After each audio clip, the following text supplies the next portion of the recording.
my darlings. This is Mrs. Welch back with you with Joey Pigza Swallowed the Key. And today I'm going to read you chapter 2. So last chapter, if you remember, Joey got into some trouble because he was trying to be the Tasmanian devil in the hall and spinning himself all around and ended up at the principal's office. Let's see what happens in chapter 2. Family tree. My dad ran off when I was in kindergarten and my mom went off after him. My grandmother raised me until this past summer, and that's when my mom finally stopped trying to get my dad turned around and remembered about me. One morning, she rang the doorbell. "Who's there?" I yelled. And when Grandma and I yanked open the door, a stranger was standing on the porch mat, like one of those church ladies dressed in shiny shoes and a Sunday hat.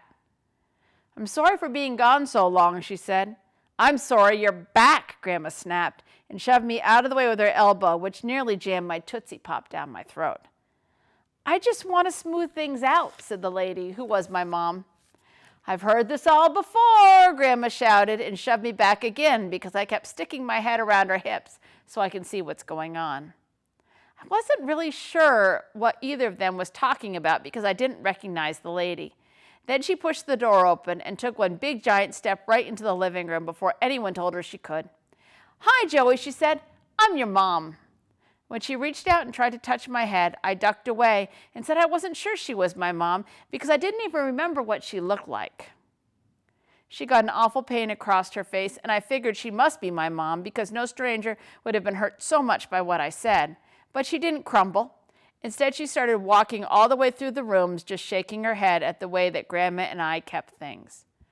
"Now that I'm back," she said, "things are going to change around here. No more living in a pig pen." Then right away, she started making up new rules and trying to take control of me and Grandma in the house. I didn't like her at all, and during those first weeks she was back, we all fought pretty good.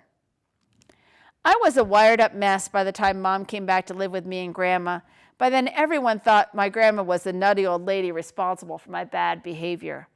But I am how I am because Grandma was born wired, and my dad, Carter Pigza, was born wired, and I followed right behind them. It's as if our family tree looks like a giant set of high-voltage wires strung across the field from one tower to the next. Grandma all the time said I was just like my dad, bouncing off the walls 24 hours a day. But he still hasn't bounced in our direction, so I guess he's still bouncing around somewhere else.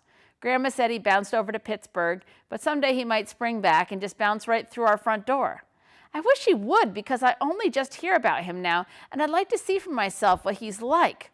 I have one of those wind-up cars with twisty wheels, and when it bumps into things, it can change direction and bump into something else over and over. When I play with it, I always think my dad is steering. Eyes spinning in his head and his foot all the way down on the gas. My toy car gets drained and stops, but I'm guessing he never winds down. He just keeps on smashing into buildings and signs and parked cars. I figure we've got a lot in common because once when Grandma was in a sudden good mood, she said to me as a helpful warning, "Joey, I want you to pull your act together. You don't want to turn out like your father, do you?" "Can I get back to you on that?" I yelled as I tried to run off. "Listen to me," she said, grabbing me as I ran by. "Your dad's such a nervous wreck he couldn't stand still long enough to line up for a free medicine down at the clinic." Then Grandma held me by my ears, and I lifted my feet off the floor until I wiggled like a snake and screamed, and she let go. People who blame Grandma for my behavior are unfair to think she's really the crazy one and I was innocent. It was more that we were whacked out partners. We zipped around the house and slapped each other like one of those World Wrestling tag teams. I'd be the Hulk and she'd be Dr. Doom, and then when the phone rang, we'd run at it screaming and yelling and slam into each other.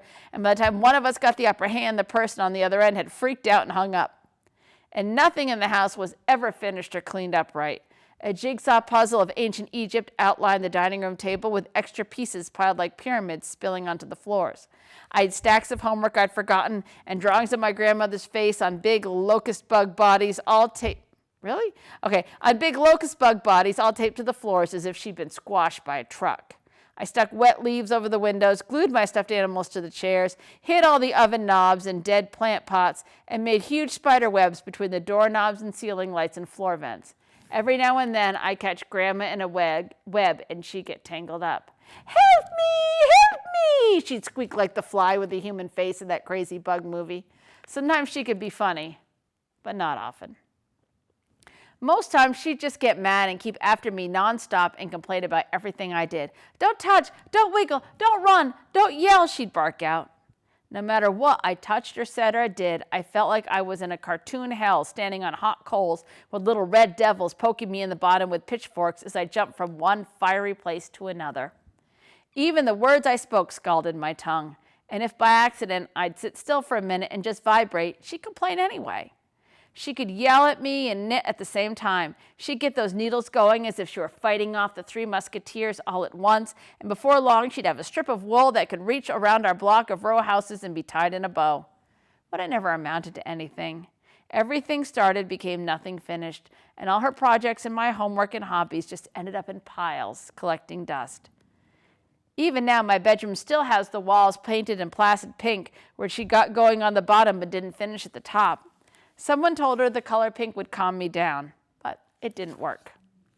Until Mom returned, my bed was pushed over in the corner along with the chair and splintered dresser drawers with the peeled off fake wood grain.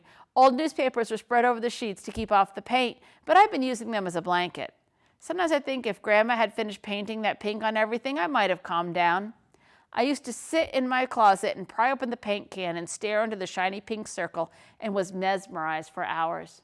Or maybe just minutes. I could never tell. But if you believe a color gives off a feeling, then I think it's true that pink gives off a lot of calm. Maybe that pink just wasn't pink enough because before long, I turned into my wired self again. After Mom came back this summer and started to organize things, Grandma got worse. She got meaner, and I think it was because she didn't like the rules either. I had to stay with her when Mom was at work, and she began to scare me. About a month before school started, she was mean all morning as usual. In the afternoon, instead of sitting down to knit, she kept getting meaner and meaner. Finally, she got so mad at me for bouncing around, she threw everything out of the refrigerator and yanked at the shelves and flung them across the floor. "Now get inside and stay inside," she said with a ketchup bottle still spinning at her feet like a pin. That slowed me down. I looked at her, and her dentures were pulled over to one side and snapping like she couldn't control them. Like they could climb up the side of her face and bite her ear off. "In," she shouted. "In before I blew a fuse." A hot, steamy sound came with each word. "Don't make me," I said, hopping from foot to foot. "Don't!" "In," she said, and her body snapped like a whip. "I said get in, or I'll tell your mom you won't listen to my rules." But I wouldn't get in. I knew there were good rules and bad rules, and having a timeout inside a refrigerator was a bad rule. "Lousy, no good kid," she said, slamming the door. "I need a break." She turned and marched outside to smoke a cigarette while sitting on a porch rocker. In a minute, I heard her get after someone about throwing trash in our yard, and then she stomped off. When my mom came home that night from work, I was alone and scared. She saw the kitchen all a mess, and I told her what had happened. "No wonder you're a nervous wreck," Mom said, and she was angry. We went looking for Grandma and found one scuffed up shoe down by the corner sewer grate, and that was all. After Mom thought about it, she said, "Grandma was probably so wired she slipped right down in the cellar and was washed away for good."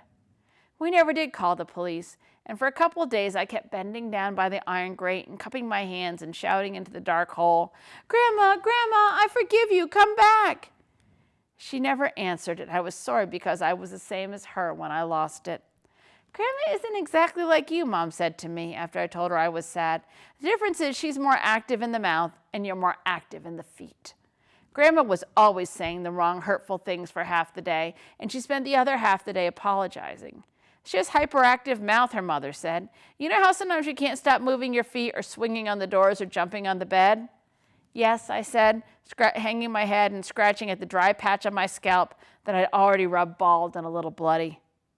Mom pulled my hand away and held it between hers. "Well, your grandmother can't help but say things like, 'You don't know what you're doing. You're ruining everything. You listen to me. I always said you were dumb as dirt.'" Mom was right. Grandma would get so excited about being mean that one thing would lead to another, and before long, she didn't know what she was saying, but her lips were flapping a mile a minute. Then when she finally settled down, she'd feel bad.